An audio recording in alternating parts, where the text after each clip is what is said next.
First, I have to say it is very strange to be standing here in front of you after such a hard day in our world and attempting to share a message of hope. And I appreciate your grace as I walk through what I had planned, which if I had known what was going to happen, I would have maybe planned something different, but hopefully it will resonate with you all.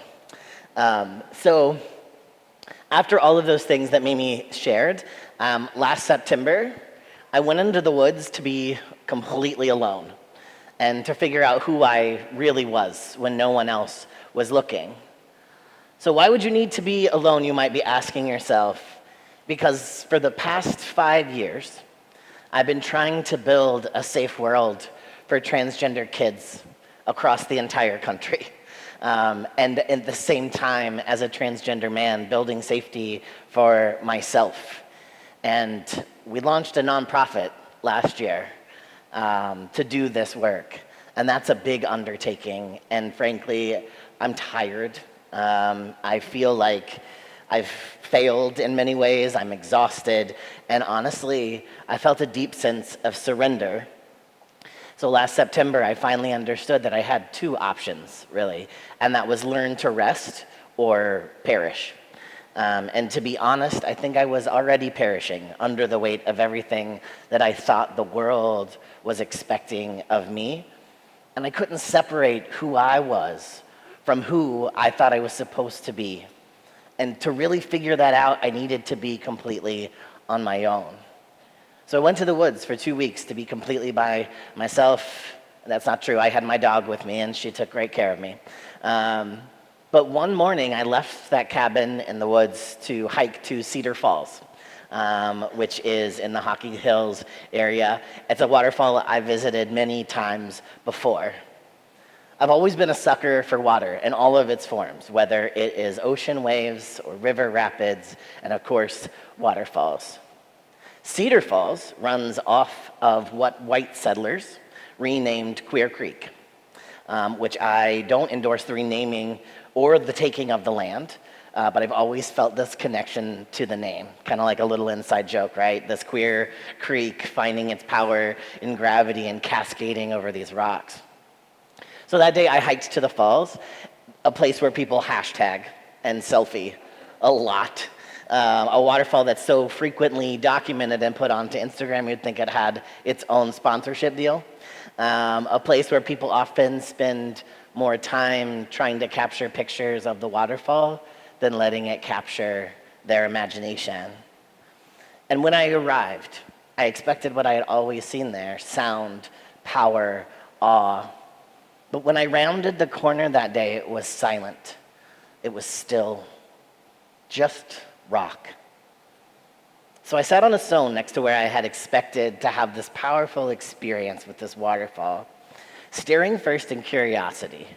I wondered, where had the water gone? Does it disappear slowly, or does it dry up all at once? And that's when I realized that I had become a dried up waterfall.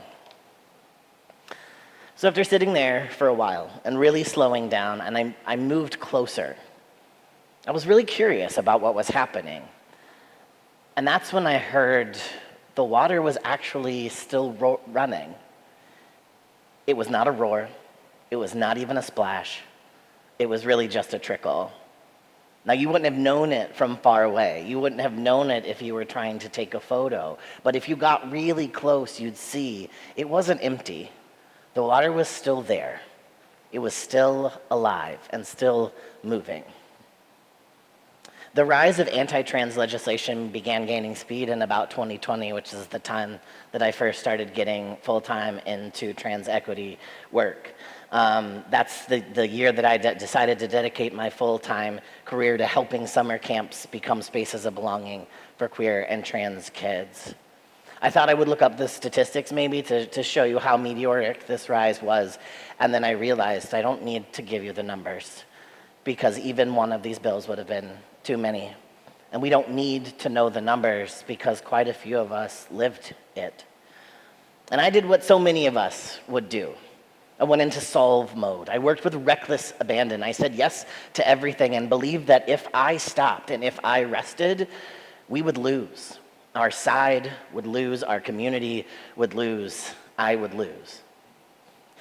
My therapist, God lover, paused one day, looked me in the eye, and this really happened, and said, okay, all right. Even if there is only one person who can solve this, let's say that's true. And even if that one person is you, let's just say, that person should at least probably eat a snack. And I think that's when I noticed, like, I wasn't roaring. I wasn't a waterfall anymore. I was just trickling. And I was pretending to pour like nothing had happened. So I went into the woods to listen, to be still, to get close enough to myself to notice what was still flowing, not out of obligation, but out of love. And as I sat in front of that waterfall, I realized something else. Waterfalls don't run on a schedule. It doesn't flow to impress hikers. It doesn't perform for crowds or pose for pictures. Its power belongs solely to itself and to the pull of gravity. And in that stillness, I began to understand the power that I still had and the power that we all have to continue to turn towards hope. And that belongs completely to us. And sometimes it'll be a trickle, and sometimes it'll be a roar. But whether trickle or roar, if we slow down enough, we can always still see it. Last year was a really big year for me. Also in 2024, in March, I got sober. So the winemaking hobby is not something I'm doing anymore. So if you know anybody who needs lots of wine equipment, let me know. Thank you. It was one of the hardest things I've ever done. And by that point, honestly, I felt like I had already figured out like my purpose in life. As the executive director of a nonprofit, I kind of am like a walking strategic plan, right? I have my key priorities. I've got my measurable outcomes, emotional bandwidth. Yeah, I'm working on it. But when I began to see my life's purpose through a lens of sobriety, I revisited the question of purpose with really fresh eyes. And I landed on a quote by John Wesley, which is, do all the good you can, by all the means you can, in all the ways you can, in all the places you can, at all the times you can, to all the people you can, as long as ever you can. And it's a beautiful charge, and it's something that I take very, very seriously and I reflect on a lot. But I missed probably the most important part, and that is the you can part. Because what that quote does not say is do all the good by all the means and all the ways and all the places at all the times until you die. That's not what it says. It says do all the good that you can. And you cannot do good if you're depleted. You cannot care for others if you have abandoned yourself. And you absolutely cannot sustain justice if you've forgotten how to rest. And yet, there are times when rest is not the whole answer. And to be honest, this Pride season feels very different than any Pride season I've ever experienced. It is sacred, it is joyful, and it is also very heavy. And it is also defiant, and it is necessary. Because there are still people in the world who would prefer that we disappear. There are still forces working overtime to silence queer and trans voices, to ban our stories from schools, to strip rights from our youth, and to criminalize our joy. And we are watching it happen in real time. There are too many kids who are choosing to disappear because that is what the world is asking of them. Many of them feeling the tension between hiding who they are and living their truth. And still, for too many kids, they have decided that the world wasn't meant for them, and they've decided to no longer be in it. And that's unacceptable. It's unacceptable. The number one question I get asked from the camps that I work with, the first question they always ask me is, what do we do about parents who are angry about trans kids being included? And this Pride season, the gift I'm giving to myself is that's not the question I'm going to answer anymore. Because the real question we should be asking is how do we help more trans kids survive into adulthood? And how do we help more trans adults believe deep in their bones they are worthy of love without condition? And that's the question that I want to give my life to. And that's the question I want our churches and our schools and our camps and our communities to take seriously, because that's the question that deserves our collective courage and attention. This Pride season, I've been thinking about what Jesus said as he entered Jerusalem. When the Pharisees told him to silence his disciples, he replied, "I tell you, if they were silent, the rocks would cry out." That's the kind of moment that we're in. Even if they manage to silence our voices, creation itself will cry out. Nature is not indifferent to injustice. The wind still howls when it's had enough. The oceans swell against the boundaries placed upon them, and the earth still groans beneath our destruction and our violence. And the stones, yes, the stones, carry the memory of what we try to forget. And that's not a metaphor. That's spiritual ecology. Because like creation, it is wounded, we are wounded, and creation, like us, is resilient. The trickle of a creek refusing to dry out. The chorus of cicadas who refuse to be silenced, the trees still growing and still stretching towards light, no matter how much we poison the soil. They are testifying and they are resisting. And so if we are feeling hopeless, and I'm sure some of us do, I know I do from time to time, we might remember the movement for justice is older than us, and it is broader than us, and it is written into the rhythms of our natural world. We are not alone in this work, and the earth is on our side. So even when our voices feel too hoarse to shout, the stones will do it for us. Our beautiful sister earth is not wired for giving up, and neither can we be. This is not the time to shrink back. This is the time to show up for each other, for the next generation, for all who are watching and wondering if it's still worth it to hope. So yes, we absolutely must rest, and then we must rise. Let's be honest, Jesus had his trickle moments. He didn't storm into every town with fire and thunder. Sometimes he healed quietly. Sometimes he slipped away from the crowd and paused. But not when he came into Jerusalem. Things were different there. After the parade of cloaks and palm branches, after the joyful defiance of the crowd shouting, "Blessed is the King," Jesus weeps.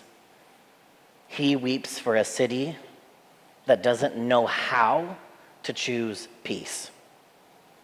And then he walks into the temple, and he doesn't whisper, he doesn't retreat. He flips tables, and he drives out injustice.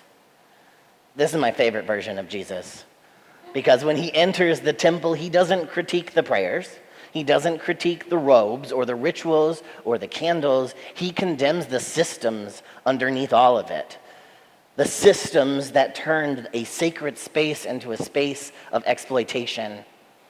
It is written, he says, "My house shall be a house of prayer, but you have made it a den of thieves."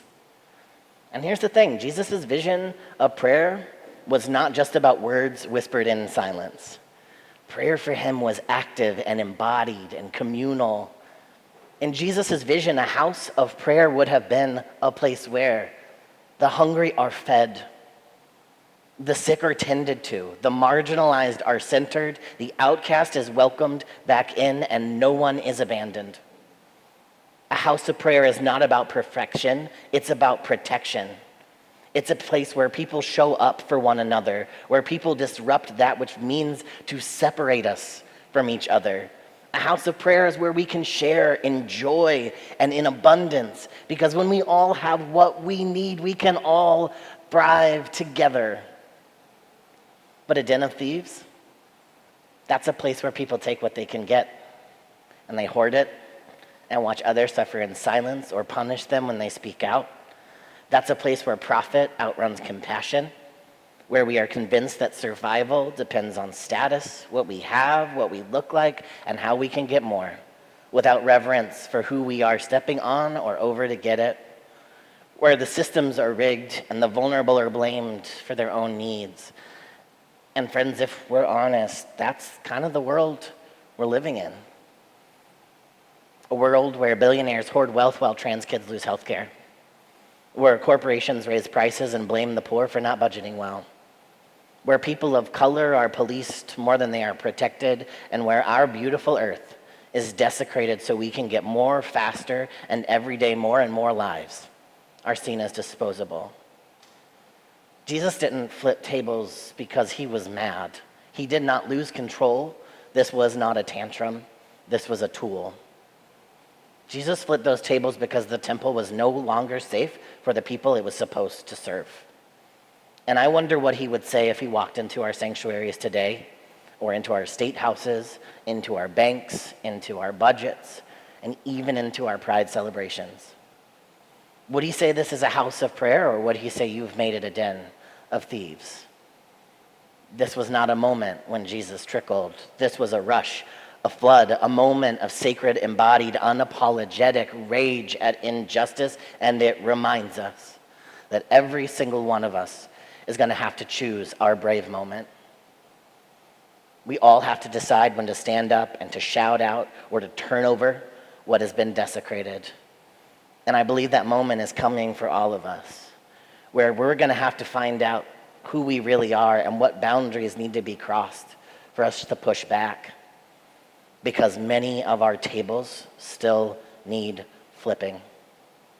Our systems need interrupting, and temples need reclaiming.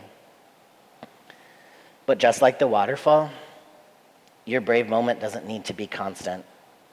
You weren't made to roar all of the time. You were made to be in rhythm. And sometimes you'll be a trickle, and sometimes the gravity within you will pull out that roar. And both of those times are sacred. Both are acts of resistance, and both belong to you. Amen.